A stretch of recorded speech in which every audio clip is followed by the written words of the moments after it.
What if everything we've been told about autoimmunity is wrong? I'm Elizabeth Yarnell. After awakening partially blind one morning in 1999, a doctor told me my multiple sclerosis would put me in a wheelchair within 10 years. I refused to accept that as the end of the story, so I started investigating. Welcome to the Inflammation Investigator, the podcast that uncovers the inflammation lurking underneath your ailments. Because autoimmune and chronic conditions should not be viewed as death knells when they are actually alarm bells. I'm a traditional naturopath and founder of the Inflammation Academy. And in 2 episodes every week, we dig into what conventional medicine might be missing. If you're living with chronic or unexplained symptoms, this investigation is for you. Your body has been trying to tell you something. Let's start listening.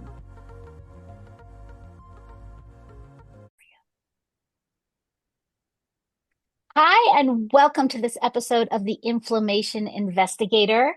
I'm really excited to greet today's expert. She's actually a personal friend, and we're going to talk about something that is on the minds of so many people these days, which are those peptides, those weight loss injections that are so popular these days, as well as just weight loss and weight health, as she says it, and what that actually means. So let me introduce you to Ashley Koff, a registered dietitian. She is a USA Today bestselling author of Your Best Shot and founder of the Better Nutrition Program. An acclaimed weight health expert and practitioner for more than 25 years, Koff is leading a transformative movement in personalized nutrition, turning better, not perfect choices into sustainable, practical strategies that deliver real outcomes. Your Best Shot introduces weight health hormones, GLP-1, GIP, CCK, PYY, as the regulators of weight health, offering the first ever assessment of their function and a personalized optimization system, shot or not. A trusted health expert featured across major media and a sought-after educator for health professionals, Ashley has been recognized as one of CNN's top 100 health makers and featured in InStyle as Hollywood's leading dietitian. So, Ashley, welcome to the Inflammation Investigator. Thank you. Oh, I'm so happy to be here with you, friend. This is fun. Yes. I am too. And I just finished your book, and there's so much great information in there and so many great strategies. But let's start off by you telling us your story. How did you end up here? Yeah, and I definitely go very deeply into this in the book. So for anyone who wants to hear about how my world collided with a goat's milk cleanse, they can learn more about that part. But, I think like for me, there are probably like 3 key time periods in my life. One was age 8. Prior to age 8, I was that happy, healthy kid and living a big life. I had 2 brothers. I was never treated differently as a girl, like any of that stuff. And at 8, both sort of the bullying of the kids. And I remember one particular boy, kind of like taking me out back and like punching me in my belly and being like, "You're fat." And like, nobody's going to kiss you. Like nobody. And I was like, I'm cool with not being kissed at 8. I was like, but what's this fat thing? Like, what's this weakness? And, then doctors would say like, yeah, you do have a problem. And unlike other health problems where maybe they would partner or they would help you, this was yours to deal with. You need to diet, like, and you need to eat differently, exercise differently, and get rid of this. And that was my trajectory. And it wasn't until a doctor years later, but a very different kind of doctor, really diagnosed me and did not ask any questions about my weight, but got real curious about antibiotics and, my hormones and, why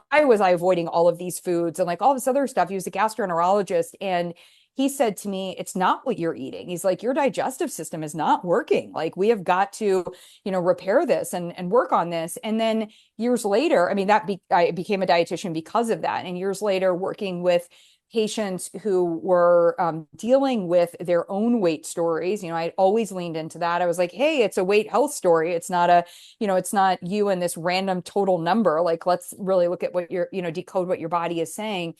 At that point, I actually, working with bariatric patients, learned about GLP-1 and GIP, and that was in 2004. And that just brought it all together for me. I'm like, okay, we have these hormones. They're made in the lining of our digestive tract. If they are not working optimally because our digestive tract has been insulted or injured for all the various reasons that I now knew to be a factor, then you're going to struggle with your weight health. And your weight health is your bone, your muscle, your fat, your hydration, where water is in the body, blood sugar, blood pressure. I mean, kind of really important things. You're going to struggle with that regardless of what you eat or don't eat, right? And all of that as a professional at that point was like, all right, I have to chart a different course for us, or we're not going to be, in great shape as a society. Already at 2005, we were seeing that. So I went on this path to weight health optimization, weight health hormone, understanding that we've got to optimize digestion. We lean into all these pieces, root cause medicine, functional, integrative, et cetera. And at the same time, pharma went on this path to developing, that 2005 was also the first year Byetta was available. So the first GLP-1 agonist. And my world kind of came back with pharma in around, I think it was just before the pandemic. So it was like 2017. And I started seeing a lot of patients where it was like, okay, I'm using this for diabetes, but we're seeing all these different things. And that really helped me see that, wait a second, these are actually weight health hormone replacement therapy. They're our exact hormones, but unlike our own, which are just on for 2 to 5 minutes, they're on for like 7 days.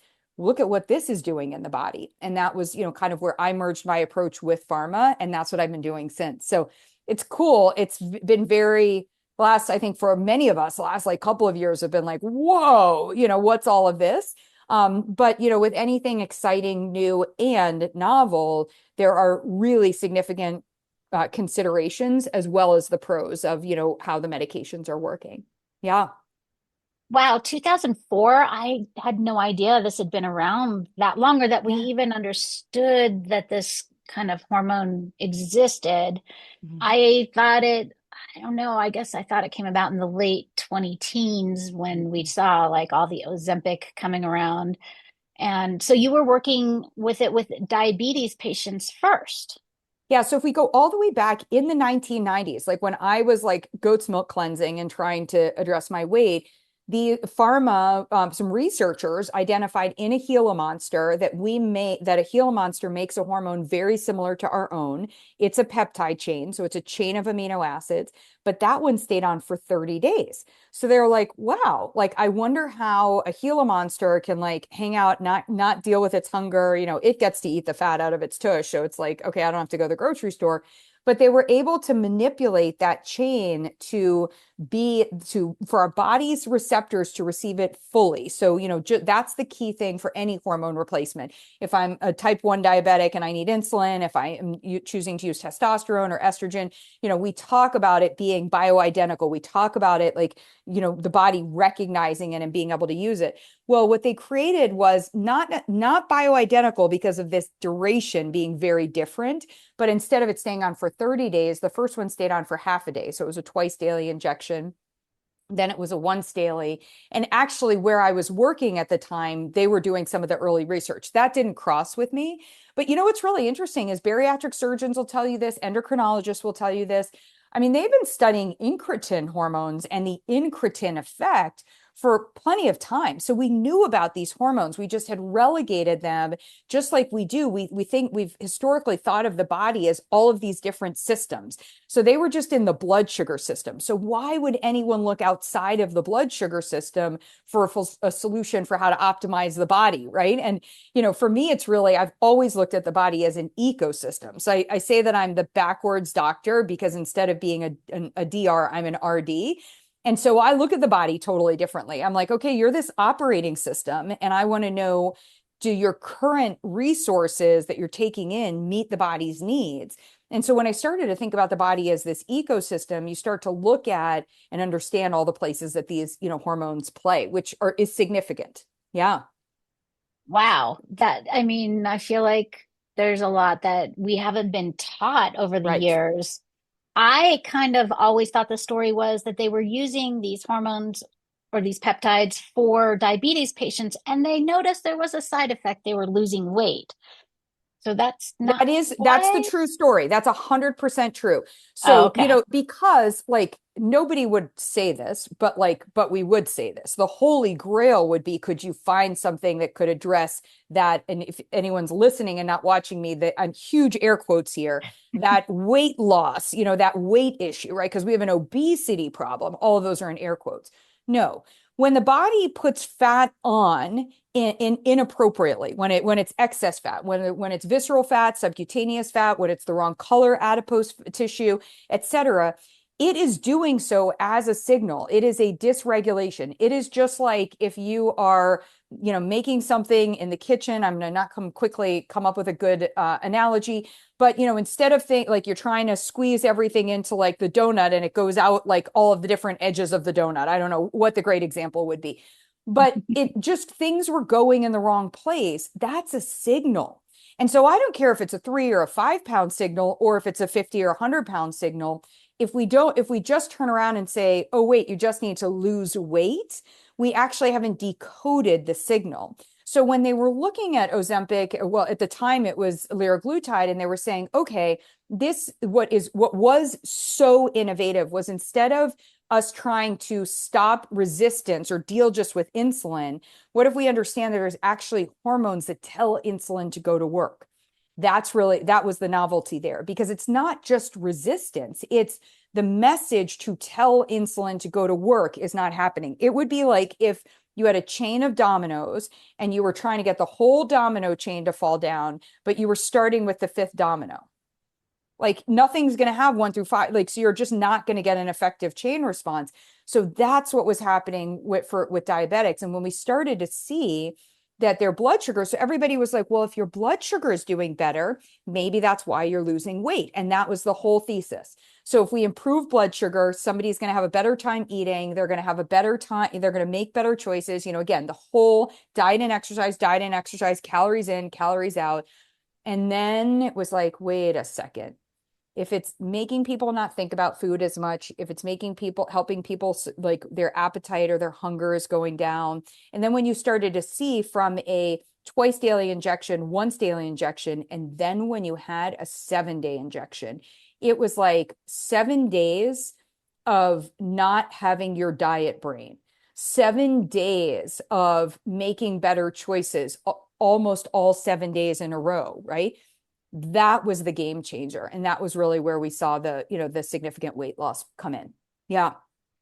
You talk a lot in the book about the difference between weight health versus weight loss. Can you describe that a little bit? Yeah, because I want everyone to break up with weight loss. It is a dumb, ineffective, disempowering, problematic. I could go on and on. It doesn't work and it's not your better goal. So, weight loss, I should say it does work, because any of us can lose weight. We will find it again, but we also may lose the wrong things or do it in an unhealthy way. So, total weight doesn't tell us anything about your body. It literally only tells us about a mass, right? It doesn't tell us why we have weight here, why we don't have weight here, what's going on with bone, what's going on with muscle, what's going on with blood sugar, what's going on with fat, like any of that stuff. So what we do, at first I was like, what if I could just say like, ditch weight loss, choose health? And I tried that. Instead of calling it weight loss surgery, I tried to call it health gain surgery. But I realized something. My bias against weight loss was creating a problem in the statement, because I didn't want people to think about their weight. I was so tired of everyone being identified by their weight. But I realized your weight is an identifier. It is a signal, but it's your fat, your bone, your muscle, and your hydration status, that the types of them, the amount of them, the location of them, they are key signals for your health. So the concept of weight health is, first of all, we have these weight health hormones. They regulate the body's bone, muscle, fat, water, et cetera. So we need to pay attention to them. But if we focus on weight health as a goal, we're actually have the approach where what we want at the end is not loss. We want health, right? Like, so we actually are defining it properly. And the second part is we're actually aligning with our body's physiology, which is to actually understand, what is your bone telling me? When your bone is more breaking down than building, it is telling me things. When your muscle is building and not being lost, it is telling me things. When water is too much outside of the cells and not inside of the cells, or we're drinking it, but we're peeing it out, it's telling me something. So what I really leaned into is that your weight are these signals, and your weight health would be the goal for it to be, for those signals to be demonstrating that they're healthy. Yeah. One of the things I enjoyed in your book was when you talked about how to do the test. Are you a hose or are you a sponge? To tell how you are retaining or just moving water through you. Can you explain that one a little bit? Yeah, I'm the daughter of a pediatric urologist, so we had a lot of hose related jokes, and he's also a comedian. But we had a lot of hose related jokes around, the dinner table and places that others would probably deem inappropriate just because of the type of surgery it was. So years and years and years later, I was always trying to find a way to communicate with my patients and to debunk for the media, et cetera, these ways of thinking about things that I knew to be incorrect. We should not be drinking half of our body weight in water. Like it isn't, everybody is not going to be hydrated if they drink 8 ounces, 8 ounce glasses, et cetera. Hydration is not about the intake of water. Hydration is about you having an optimal amount of water where it is supposed to be and available to be used by the body when it needs it. And the process of hydration, getting where it's supposed to go, has to do with electrolytes, with minerals, but it also has to do with the balance of hydrators and dehydrators. What are we taking in? What are we doing? That kind of thing.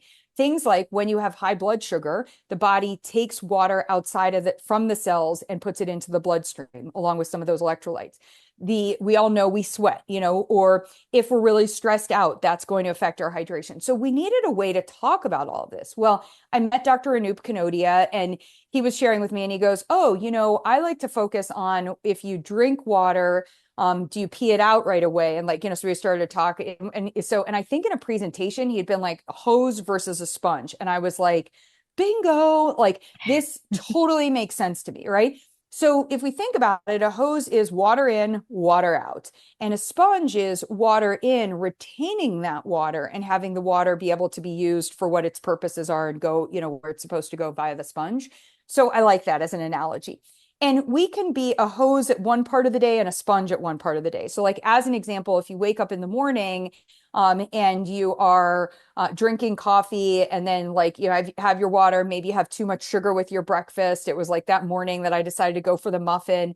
Then I'm like super stressed because I'm late. Then whatever. And then later in the day, I have alcohol, okay, like all those things could be like, all right, that's making me a hose. But in that same day, maybe at lunchtime, I paused, I ate my lunch. Maybe I had some electrolytes in the form of I had chickpeas, which had potassium and magnesium. Maybe I had a little chocolate. Maybe I did have an electrolyte in my water. Maybe I had water instead of a soda, all these different things. Then I might be a sponge in that moment. So it really helps us kind of lean into understanding, does my body have water where it needs to be? And that's going to be super important for your overall weight health on that part. So you talk a lot about infobesity. Can you explain what that means and how that has to do with things like food noise, which is something that I think is fairly commonly known now that the peptides address? Yeah.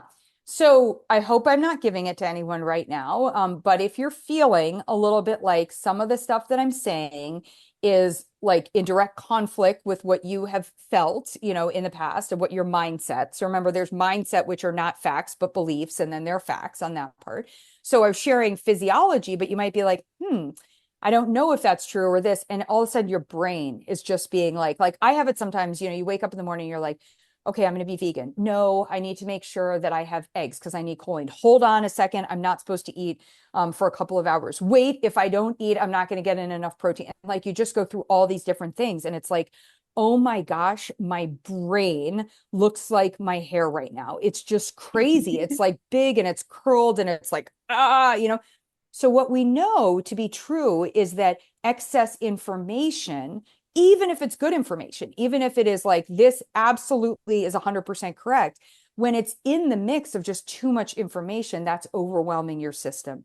That's driving your stress response. That's negatively impacting your digestion. It's shunting attention away from it, right? It's also, we like our shoulders might be up here. I might be quick to respond to somebody, or I might just make a quick choice, like I call it a like, oh, F it choice. I'm like, I'm just going to go and do that.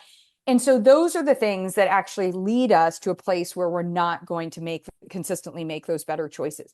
One of the things that I often like to have people take away is that there's really no information that you need that is going to help you be healthy. Let's sit on that. There's no information that you need that is going to help you be healthy, but there are insights. So instead of actually trying to acquire knowledge, which is all brain, right, and overwhelm, if instead I drink some water and I see how long it is until I have to pee, that actually tells me, am I a hose or am I a sponge? Or it gives me some insights. I might need to learn a little bit more. What if I bite into an apple on a scale of 1 to 10? It's about a 3 in terms of sweetness. It's not that sweet. I would have to bake it, put some honey on it. I might want to put some stevia because I'm not having honey, whatever, but I make it sweeter. Okay, that tells me my sweet taste buds are not aligned with what would be better and what like sort of the baseline for my body, right? What happens if I wake up in the morning and I can't have a bowel movement, or I can't be like nice and go about my day if I don't have coffee? Okay, like what's going on with my caffeine needs here, and that kind of thing. So the reason I wrote my book, the reason I've been practicing for 25 years is that I really wanted to make sure that I am able to help us gather those insights, that we don't try to acquire knowledge like I need 1 gram per pound of body weight protein, right? And that's how I end up having people try to eat like 150 or 200 grams of protein. That's a lot of protein. But instead, if I say, like, I'd like for us to have you get on this scale, and the scale's not going to measure your total weight. Well, it is, but we're going to ignore that. And it's going to tell me about your fat and your muscle and your hydration status. And then I want for us this week to aim for, when you wake up, eating within about, 2 hours of waking, taking something in. It doesn't have to be eating, chewing. It could be liquid, etc. And I want you to get in 15 to 30 grams of protein, that and about every 3 hours afterwards, right? And I've already assessed your digestion. I think digestion's pretty okay, et cetera. A week later, I want to see, have I gained fat, lost fat, what is going on with my water content, and what's going on with my muscle. That's going to give me a better idea about, is your protein intake actually better for your body? Now, that's just related to muscle. I could also be looking at questions around your skin. I could be looking at questions around your blood sugar. I could be, there are a lot of things that, our protein does in the body. But that's an example of how we can actually move away from these like mass recommendations that were created to make things, I think, really simple. One of the ones I've been focusing a lot on right now is calcium for bone health. Like, wouldn't it be cool if just like your bones just needed calcium, right? And we're just sitting there. It's like, oh my God, like, and excess calcium is actually a huge problem, but also calcium that doesn't have the nutrients that direct it into your bone is also a problem for arterial plaque, for kidney stones, for stress. So we have to break up with the information, and we need to pivot over to, really having these insights. And one of the places where information excess plays out is in what we're calling, it's the prefrontal cortex. It's in what we're calling this food noise. I think it's a catchy term, so I'm not going to try to like break it apart, but I think it probably even under delivers or under explores the problem, because I think it really is actual just total information.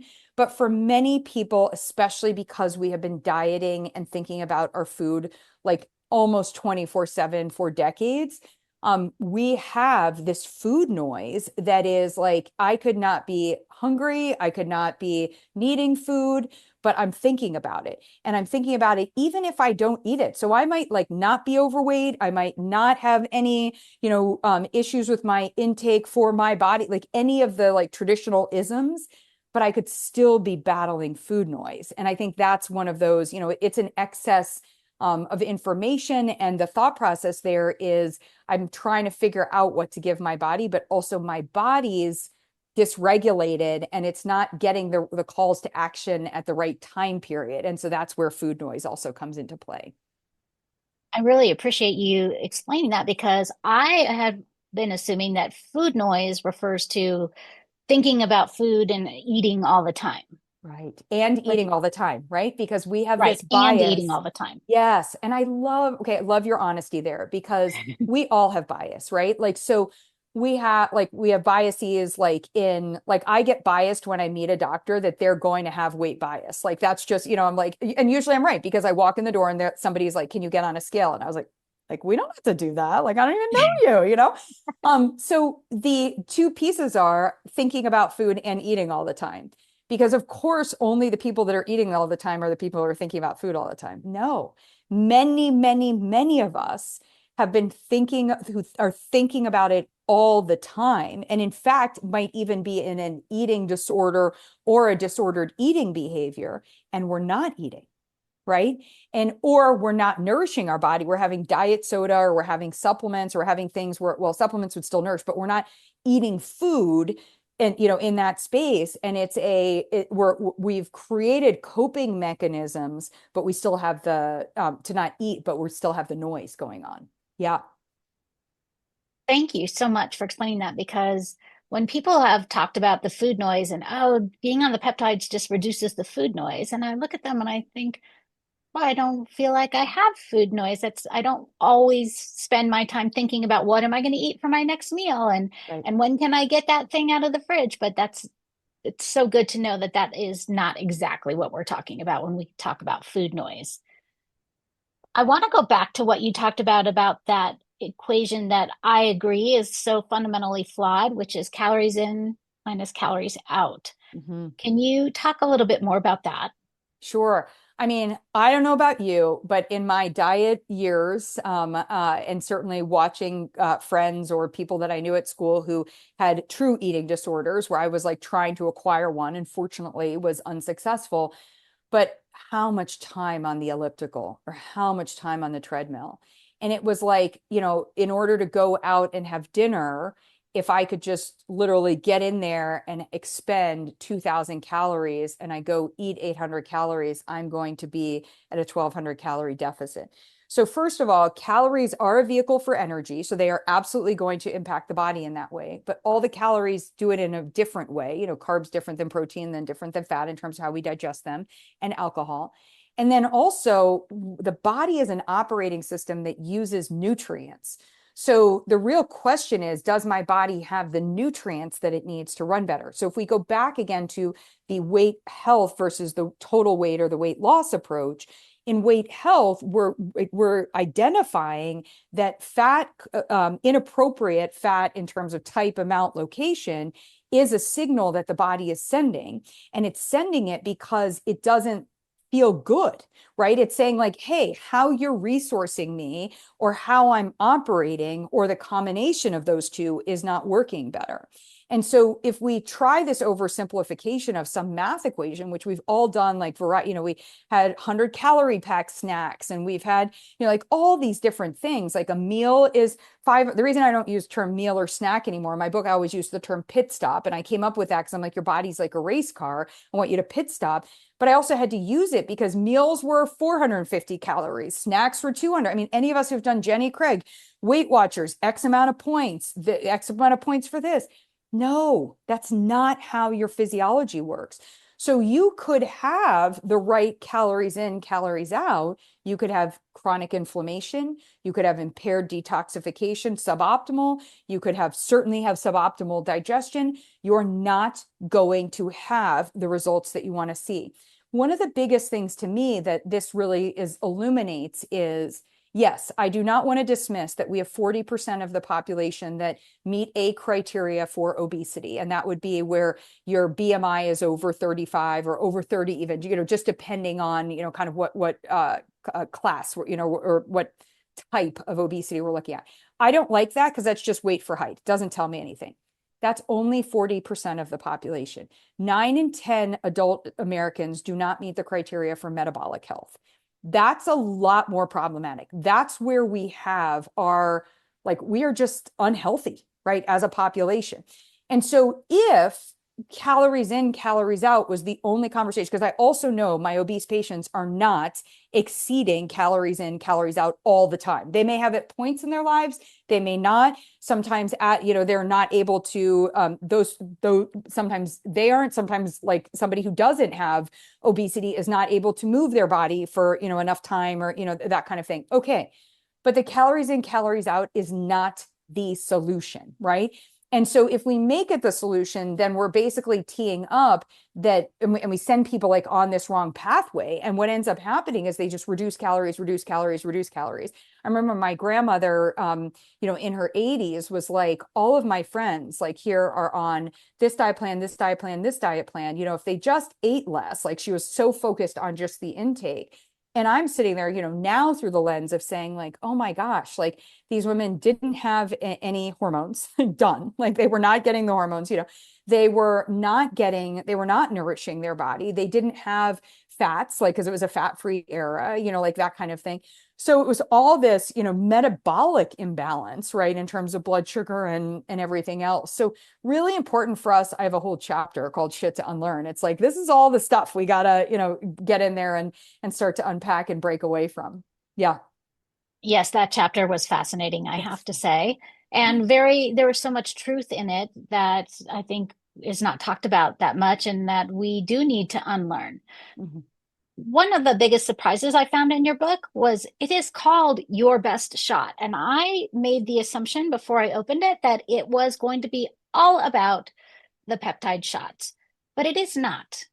You talk about lots of different alternatives, lots of different paths to doing this. Can you talk about some of those paths?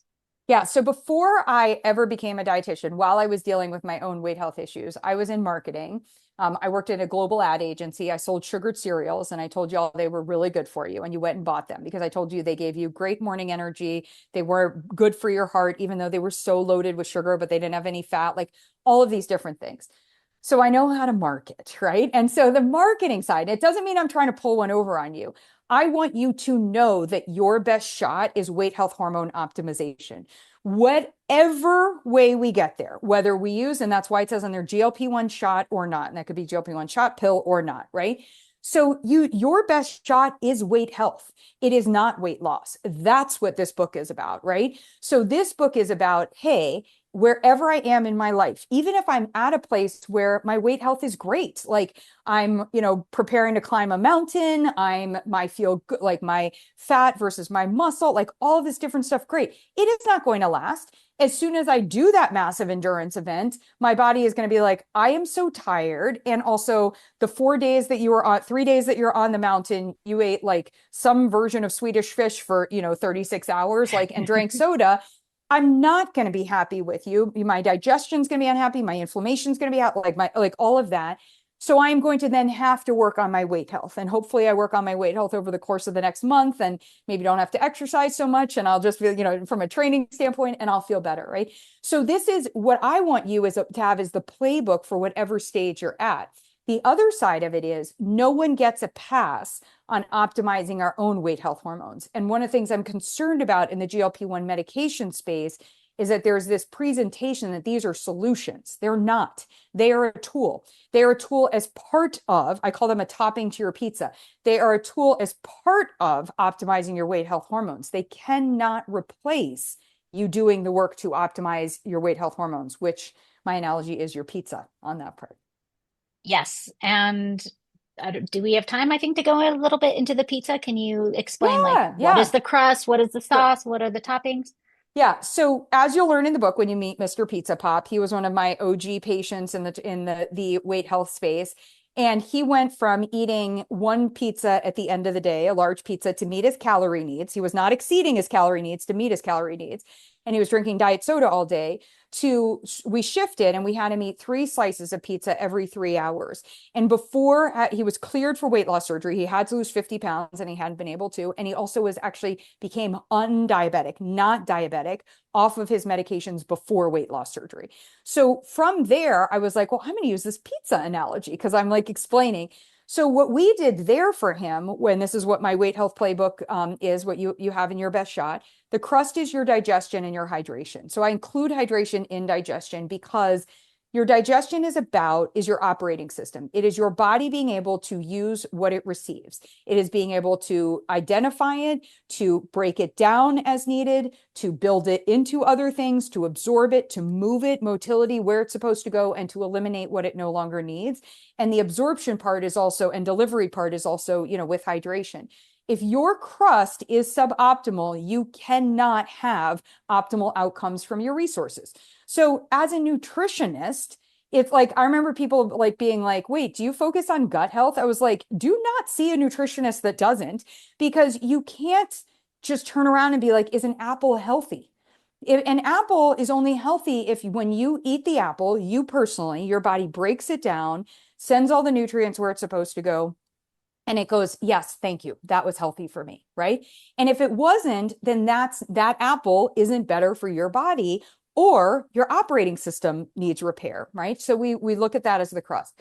The second part, the sauce, is your total nutrition. That's going to be better nutrition, giving your body what it needs to run better while reducing or avoiding what's going to overwhelm or irritate or frustrate it, And that's going to be broken down into quality, quantity, balance, and timing. So those are the 4 pillars. It is not being broken down into calories. It is not being broken down into macros. It is not just the quality. It's not like if you eat organic, life will all be great, or if you only have plants, you're going to be perfect. Like none of that. It's 4 pillars, we go through that part. And then similarly, your cheese are what I call your lifestyle. They're not really choices, but I call them choices, or your lifestyle pillars. And those are going to be your stress, your breathing, your joy, and your activity, and your sleep. And we look at those and we say, those are part of making sure that your operating system can work, can process, can use what it is you're taking in, and that you actually then have the benefit of those, to help your body work better. So that's your pizza. And then you turn around and you say, okay, maybe I need some toppings. Maybe cold plunging helps me helps my sore muscles recover better. Or maybe I'm going through a real like mental health crisis in my life and a lot of stress. And that cold plunging really like kind of works as an eraser, and it just kind of goes in and helps my nervous system. Or, maybe I want to look at a GLP-1 agonist, because as I'm doing all of this, I realize that okay, I know I need to work on my digestion. I'm going to work on that either before or while I'm on the GLP-1 agonist.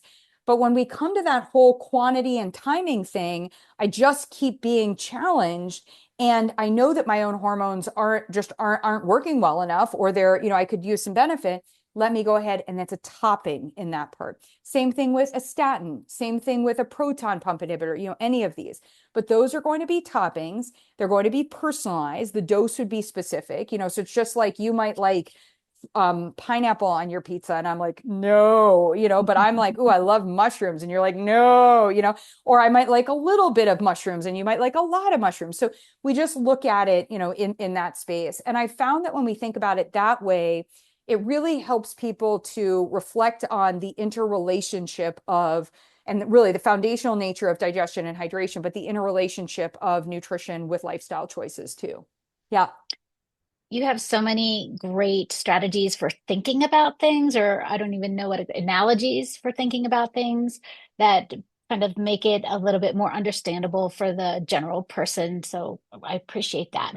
I want to close up by talking about the weight health connection to inflammation. But before we do, when you mentioned that you were marketing for sugared cereals, it reminded me of when I lived in Italy in 1990, and there was this commercial on the television, and it was maybe a 12-year-old girl, and she was on the ice rink and practicing in her skating dress, and her mom was on the side, and she finishes her little practice on the skating, and she comes skating over to her mom, and her mom hands her a slice of white bread slathered with Nutella, Yeah. and the voiceover says Nutella for healthy bodies. And Yes. we always just laughed so hard at that ad. Yes. Yes. White bread and Nutella, although their Nutella was better than our Nutella, but yes, but still, yeah, it's just, one of the things that whenever anyone is asking me about a product, I'm always like, first of all, if it comes in a package, I'm not against packages.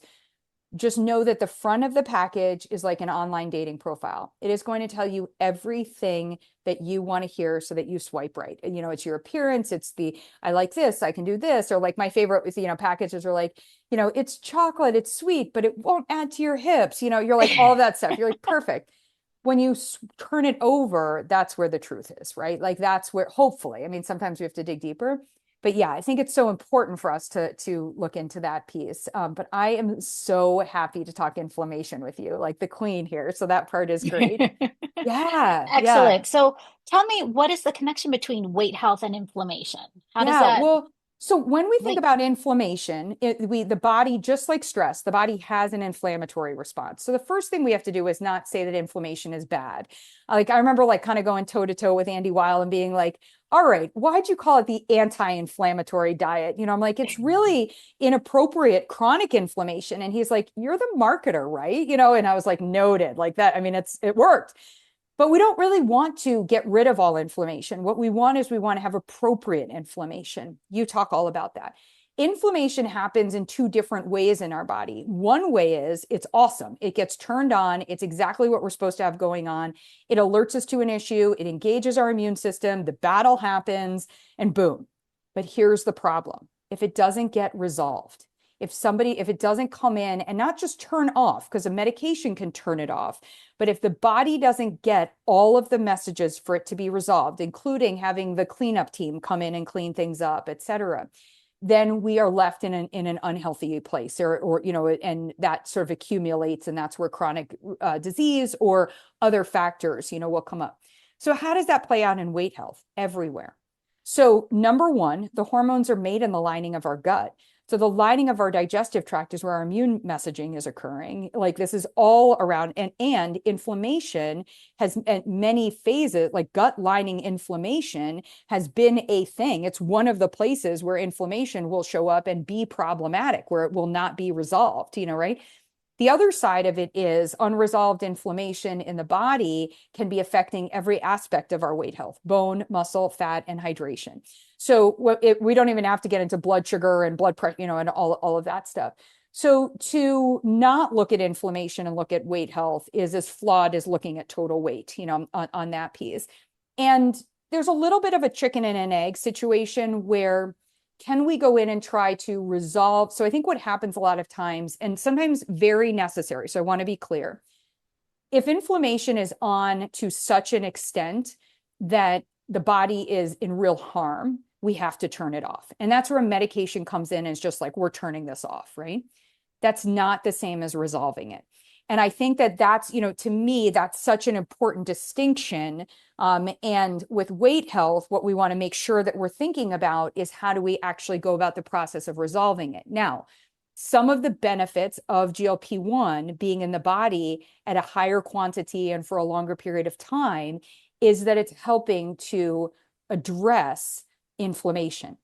It's helping us to maybe prevent some inflammation. It's maybe helping to lower inflammation. We might find out it's part of the resolvins macrophage path, and all these other things, but it's not the sole factor in there. So I do talk in the book, and I share, in some of the nutrition, I mean, the whole nutrition approach is how do you really look at optimizing those two phases of inflammation? Yeah. Thank you so much for making that connection and distinction because it's so important and often overlooked and Thank you. maybe just even unknown, right? Right. So, where can people find you to learn more about your new book, The Best Shot, and learn more about what you do and what you offer? Thanks. So your best shot should be everywhere, including in libraries. So you do not have to purchase a thing from me, like hopefully, on that part. And I write on Substack. So that's where I've like kind of continued the conversation. And then in your best shot, there's actually a QR code on page IX, like as you get into the book. And in there, that takes you to our HIPAA compliant private community. So it's a practitioner portal, and you can ask your specific questions. So we're not your practitioner. You could become a practitioner. You could work with one of our clinicians, but it's just to make sure that you can ask the more personalized question in a private space, on that part. And we have additional resources there. And then on social media, hopefully wherever hopefully it's still me and nobody's like taken over, or like, it's not, on that part. I do have an AI, but I run an AI. I have the weight health nutritionist as well on that part. Yes. Oh, Oh, you run an AI. That's yeah, more to interesting. come. That'll be a whole other conversation that we have, Elizabeth. Yes. Oh, I can't wait to see that AI. That Hmm. should be really fun. Thank you. Excellent. So, um, Ashley Koff, do you have like a website with your name on it too? Should Oh, we the spell Better your name for Nutrition people? Program. Yeah, it's the Better Nutrition Program. But if Okay. you were also to Google me or whatever you see come up with this, with this podcast, you'll be able to get it. Excellent. So it's ASHLEYKOFF is Koff. Yes. Thank you. Ashley, thank you so much for coming on today. This has been Thanks for super having fun me. and really informative. So thank you. I really appreciate it. I appreciate you. Thank you. And that's another case filed on the Inflammation Investigator. Remember, every symptom is your body's way of communicating. We just need to learn the language. If today's episode sparked something for you, I want to hear about it. Share your own investigation discoveries with me on social media at Elizabeth Yarnell, or find me at elizabethyarnell.com. Your experience could be exactly what another listener needs to hear. And make sure you're subscribed so you never miss an episode.